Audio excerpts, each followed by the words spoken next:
Hey, welcome back to the next episode of Custom Card Weekly. I know this one is coming out a little bit late, but nevertheless, we're going to be talking about your submissions for CCW Token. I asked you guys to design a card that synergizes with tokens, but tokens that already exist in the game, like fairies and knights and such.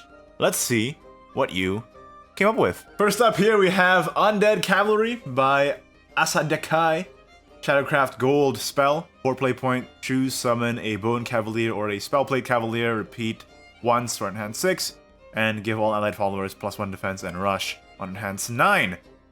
I like this one right off the bat because it's a token that we don't usually see. You know, when I first issued the challenge, I was thinking like knights and fairies and stuff, but giving the tokens from Fickle Resurrector some love here, when that card ended up being kind of a wash. And if you guys forgot, the Bone Cavalier is a 4 play point 3/3 with Drain, I believe, and the Spellplate is a 2/4 with Ward. So at the 4 play point spot, it's alright, but the real value comes from its flexibility, right? At 6, it's amazing, because you get these 2 bodies for a bargain, and then at 9, there's enhanced utility as well there, if you're floating any play points. So I think this card is really quite strong. But yeah, like I was saying, it's weird when I first saw Fickle Resurrector revealed, I was thinking that they would have more stuff that generated Bone Cavaliers and Spellplate Cavaliers given Fickle Resurrector's effect, but it ended up not being the case.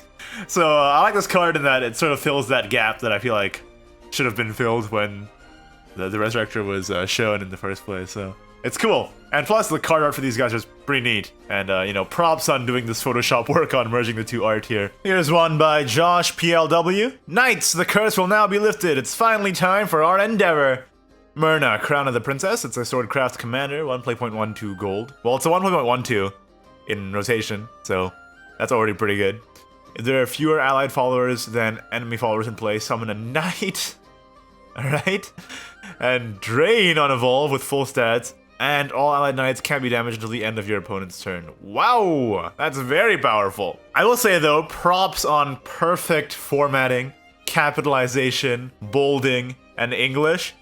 I didn't really want to say anything, but I actually do feel that I probably give a higher priority to cards that look like real cards in terms of, you know, the formatting and everything. So if you want to have a higher chance of getting on the video, I'm just saying. Ooh, here's a couple from Vilser Sig here. A suite of Portalcraft cards. First up, 5 play point 3/4 Crimson Protector with Ward, Bronze Follower. Evolve, discard a random artifact in your hand. This follower gains +2/+2. I like that. And we've seen some of that discard artifact stuff happening in the class, but hasn't really been pushed a lot, so some more support for that is interesting. There's also Mirage Dancer, 6 play point 3/5 Bronze Follower. Put a puppet into your hand, give all puppets in your hand last words, deal 1 damage to a random enemy follower. Wow. I'm making puppets a lot more effective at board clearing for sure.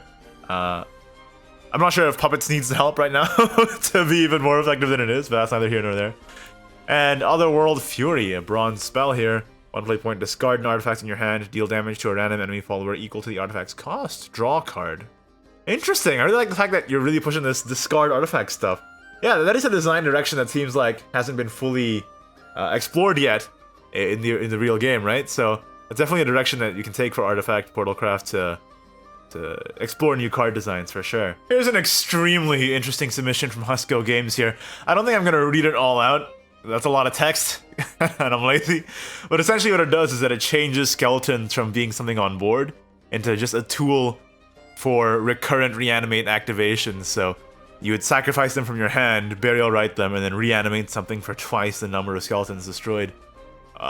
That's so interesting to me, because it completely changes the dynamic of how skeletons are used, right? Like, Skull Ring, for example, instead of being a tempo tool, becomes something to proc reanimates off of, and it kind of just raises a bunch of questions about how you want to build your deck and how you play at all, and and sort of opens up the door for reanimate to be more of a consistent thing, rather than just depending on these one-off reanimate activators, right?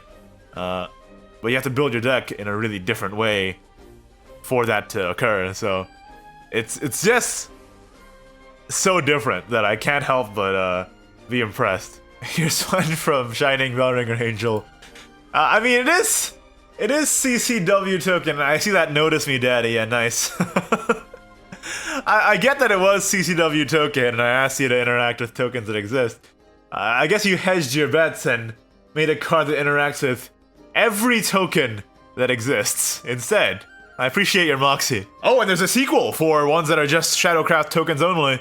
This one is interesting though, because it's, again, that theme of making more consistent reanimate activators by transforming your tokens into something that can be used for something else rather than the traditional way of thinking of having them just be tempo pieces on board. I like that you guys sort of came to the same idea here. Not sure why this gives you a Crimson Sorcery when you evolve it, I guess because it's another token, so just add another one to the pile, huh? And here's one from Ashia, Oedipus Love-Struck Prince. It's a way to protect Venomfang Medusa. I find this is fun because I think it's a lot of the will of the community to have Venomfang Medusa be more of a thing. So many players I know, or I've seen, be proponents of making serpents a thing and make Venomfang Medusa great. Not sure if it really achieves the goal of getting Medusiana or even any serpent synergy to be effective, considering it only protects the Medusa itself and not the serpents. Or maybe you just really like Venomfang Medusa, and you know what? More power to you. Can't hate on your hustle. Moving on to Discord, we have a card from Vugtis here, Titania, of famous Titania Sanctuary fame, 2.22 legendary for Forcecraft. Put a Titania Sanctuary into your hand, then if at least 2 other cards are played this turn, give your leader the following effect whenever an allied fairy evolves. Select a random enemy follower, it can't attack next turn. This effect is not sackable and lasts for the rest of the match. You're appealing to my better nature by putting Titania Sanctuary in there and Lock Forest Synergy in there. Not sure if this is the kind of thing that's gonna make Titania Sanctuary any good. You're still playing 5 play points for an amulet that does nothing except for let you evolve fairies each turn. But I do appreciate the fact that you're trying to make it happen. And you know, with the new Omen of the 10 being announced, with the whole unkilling theme, maybe this can slot right in there. Here's a card by Fosti, Cain, Hero of Idelwa. 6.45 gold Swordcraft Commander. Fanfare summon 3 knights. Whenever this follower attacks, deal X damage to the enemy leader. X equals the number of allied knights in play.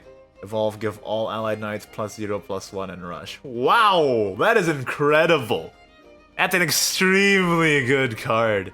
Especially now with, what, Latham synergies and such? It's a 6 play point, 7, 8 in stats as well. That if you evolve it, you get the board control tool of a lifetime as well as dealing at least 3 damage to face.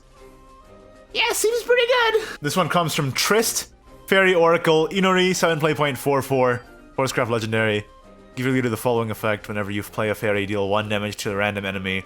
This effect lasts for the rest of the match. Evolve, put 2 fairies into play. Pretty late game control-y Forcecraft card, which I appreciate. I feel like there's been a lot less control decks in Shadowverse in general as of late, so it gives me a little warm feeling in my belly, you know? Knowing that there's still control players among you out there. Here's one from E220 that I really, really like. It's a Commander Amulet for Swordcraft, Spirit of Chivalry, 5 play points. God, this just gives me such good feel-good feelings about Swordcraft and its flavor, you know? The whole becoming stronger, learning from those that came before you, the whole humanity rising up thing. While the flavor is very, very nice. And has that triumphant feeling to it, especially with the art there. It gives me pause because it is a 5 play point amulet, so it's a bit tricky to play. And I also just want to point out that E220 had a Dragoncraft amulet that puts a Zernitra in your hand and changes its cost to 0. And I chose to focus more on the Swordcraft one, okay? So don't call me out for blatant favoritism, even though you would probably be right in doing so. This one is fascinating from Kola. I really like this. Ector's Command, 3 play point, silver, spell for Shadow. Summon a zombie. Necromancy 8, randomly reanimate the highest cost follower destroyed by a zombie this match. So you're reanimating the opponent's stuff that you've killed with a zombie, because, like, you turn them into a zombie. Ah, God, it's so cool! and the flavor text you put also gets me, man. Difficult obstacles make excellent recruits. Demon Lord Ector. Come on! Oh, it's so good. Here's one from Jess. They point out that it may be a bit simple, but that's exactly what I love about it. Transform all your Earth Essence into Witch's Cauldron. Short, sweet, sweet, because it's a chef. It's simple, but lots of applications, lots of different ways to use it. Makes you think about how you want to use it.